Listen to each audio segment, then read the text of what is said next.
نازاد ازل ہے لئی قاف کا سیدہ فاطمہ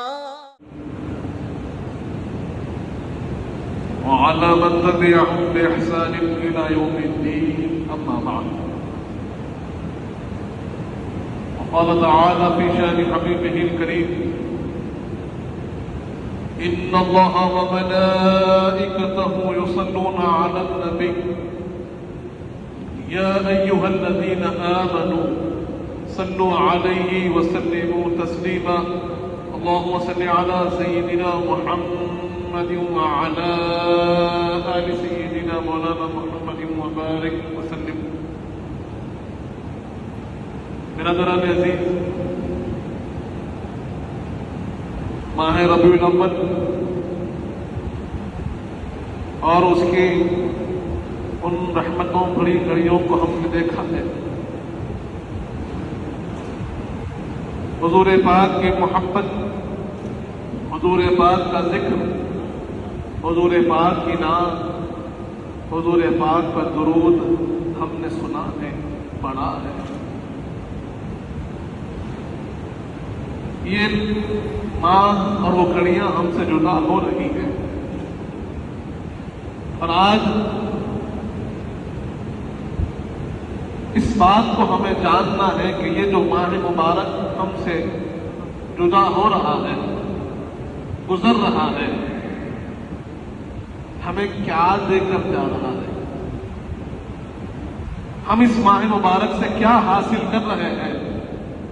ہماری زندگی اس ماہ مبارک کے گزرنے سے پہلے اور گزرنے کے بعد کیا ہوگی، وہ انقلاب، وہ تبدیلی کیا ہمارے اندر ہم محسوس کر رہے ہیں جو حضور پاک لے کر تشریف لائے ہیں. برادران عزیز، اللہ رب العزت نے ہمیں حکم دیا ہے، اے لوگوں، اللہ نے تمہارے درمیان میں اپنے حبیب کو بھیجا ہے لِتُعَذِّرُوهُ وَتُوَقِّرُوهُ. حضور پاک کی تشریف آوری ایک طرف جہاں پر سامان ہدایت ہے، سرچشمے ہدایت ہے، لوگوں کی رہنمائی، آپ کے آمد کے مقاصد میں ایک مقصد ہے. وہ ظلمت، وہ تاریکی جو چھائی ہوئی تھی، وہ شرک و کفر جو پھیلا ہوا تھا، وہ ظلم و ستم جو گھروں کو برباد کر رہا تھا، اخلاق اور کردار کے انحطاط کو لوگ پہنچ چکے تھے، ان تمام خرابیوں کو حضور پاک نے دور فرمایا. آپ کی تشریف آوری سبب بنی ساری خرابیوں کو دور کرنے کا. ساری اچھائیوں کو آپ نے لوگوں کے درمیان ایسے داخل کیا کہ وہ لوگ جن کے ظلم کے لوگ مثالیں دیتے تھے، ان کے رحم کی مثالیں دینے لگے. وہ لوگ جن کے فخر و تکبر کی باتیں ہو رہی تھی، ان کے ایثار و قربانی کی مثالیں دی جانے لگی. برادران عزیز، ایسا انقلاب حضور پاک نے برپا فرمایا کہ جہاں کسی کے حق کی بات نہ ہوتی تھی، وہاں پر غلاموں کو حق حضور پاک نے دلوایا، بچیوں کو حق حضور پاک نے دلوایا، بیٹیوں کو حق حضور پاک نے دلوایا. ایک دوسرے کو حق حضور پاک نے ثابت کر کر سمجھایا اور بتایا کہ یہ دنیا اللہ کے حکم پہ چلتی ہے، اور اللہ کی نگاہ میں ہر بندہ بندہ ہوتا ہے. نہ اس کے رنگ کو دیکھا جائے گا، نہ اس کے حسب و نسب کو دیکھا جائے گا، اللہ کی نگاہ میں دیکھا جائے گا تو اس کے ایمان کو دیکھا جائے گا، اس کی نیت کو دیکھا جائے گا، اس کے تقوی کو دیکھا جائے گا، اور اس کے بعد پھر اللہ کے سامنے جو بندہ پیش ہوتا ہے وہ بندہ کامیاب ہوتا ہے. برادران عزیز، حضور پاک نے تمام تر خرابیوں کو دور فرما دیا. ایک طرف جہاں ان ساری خرابیوں کو حضور پاک نے دور فرمایا، وہیں پر اللہ نے حضور پاک کے امتیوں پر یہ فرض بھی کیا کہ جب ہمارے حبیب تشریف لائے تو تمہیں کیا کرنا ہے، وَتُعَذِّرُوهُ، ان کی خوب تعظیم کرنا. ان کی خوب تکریم کرنا. حضور پاک کی محبت اللہ رب العزت سکھا رہا ہے. حضور پاک کی عظمت اللہ رب العزت سکھا رہا ہے. حضور پاک کے در کے آداب اللہ رب العزت سکھا رہا ہے اور ہمیں سمجھا رہا ہے, ہمیں بتا رہا ہے کہ تم سمجھ رہے ہو کہ کائنات میں تو تمہیں عزت و وقار ملا ہے کہ تمہیں اپنے سبب سے ملا ہے کہ اللہ نے تمہیں قرآن میں کہا کنتم خیر امت اخرجت للناس, کہ تم بہترین امت ہو جو لوگوں کے لیے نکالی گئی ہے. تأمرون بالمعروف وتنہون عن المنکر وتؤمنون باللہ, کہ تم بھلائی کا حکم دیتے ہو, برائی سے روکتے ہو اور اللہ کی ذات پر کامل ایمان رکھتے ہو. یہ عزت و وقار تم سمجھتے ہو کہ تمہاری تعلیم تمہارے علم کی وجہ سے ملا ہے, کہ تمہارے حسن و جمال کی وجہ سے ملا ہے, کہ تمہاری اپنی طاقت و قوت کی وجہ سے ملا ہے, یا پھر تمہارے اپنے جاہ و جلال کی وجہ سے ملا ہے.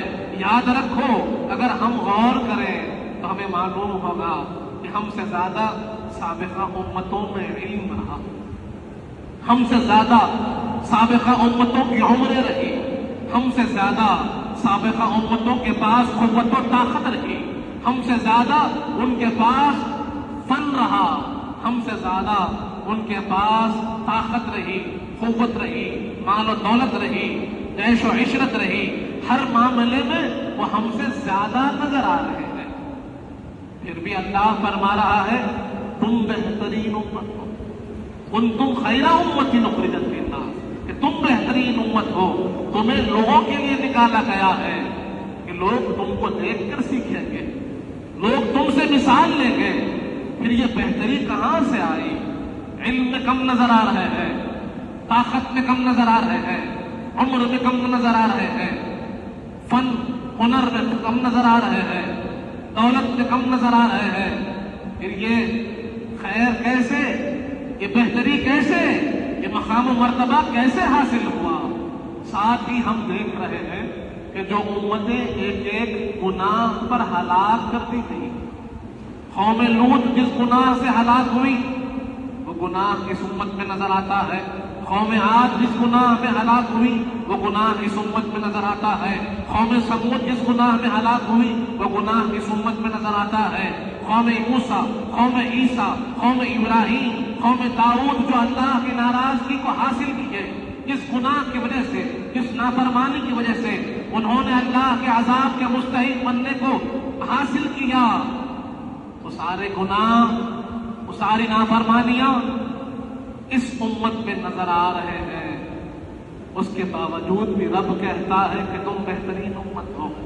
اللہ کا عذاب نہیں آتا بلکہ اللہ ہماری تعریف کرتا ہے. وجہ کیا ہے؟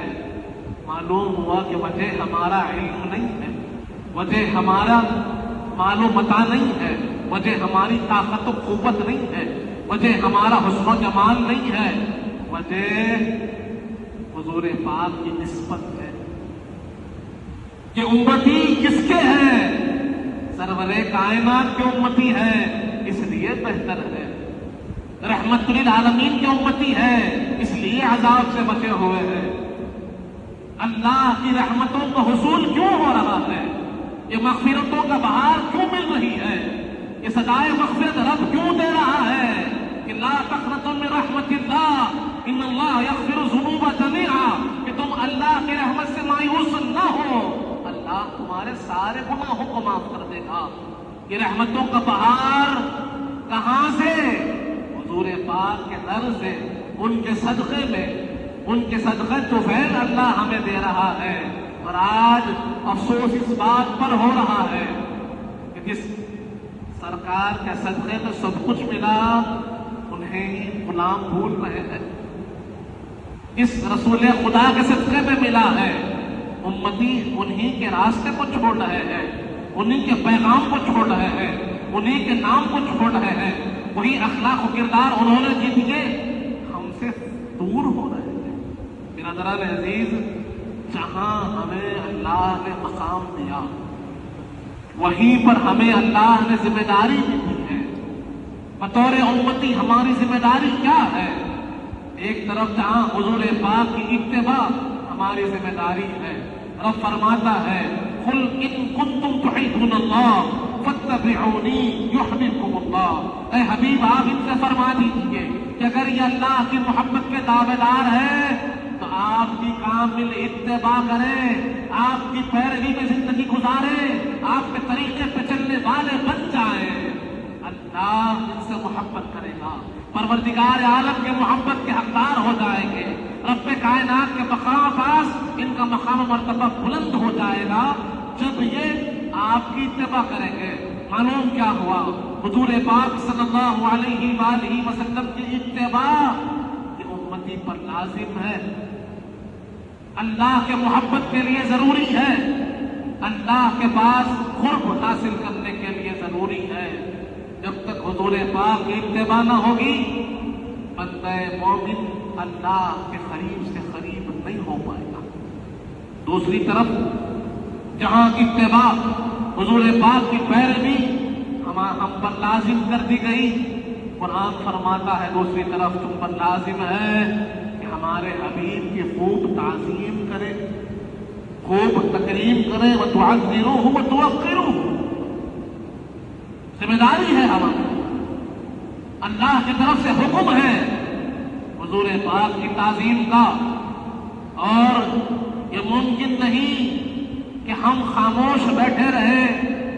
حضور پاک کی تعظیم میں لوگ تنقیص کی کوشش کریں، عظمت رسالت پر لوگ گفتگو کریں، شان رسالت میں لوگ تنقیص کی کوشش کریں، حضور پاک کی ختم نبوت پر لوگ ڈاکے ڈالیں، حضور پاک کی شان میں اپنی زبانوں کو دراز کریں، اور اس کے بعد بندہ خاموش رہے اور اپنے مال و متاع کی حفاظت میں لگا رہے، اپنے جان و مال کی حفاظت کی فکر کرتا رہے، اپنی عزت و آبرو کا خیال رکھے، جسے اپنے آقا کی تعظیم کا خیال نہیں۔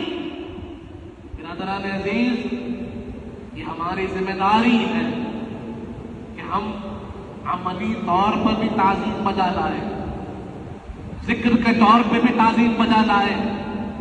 ہر ایک جو طریقہ تعظیم ہوتا ہے، جو وقار کا طریقہ ہوتا ہے، محبت کا طریقہ ہوتا ہے، عزت و وقار کی ظہور کا طریقہ ہوتا ہے، اسے اپنائیں۔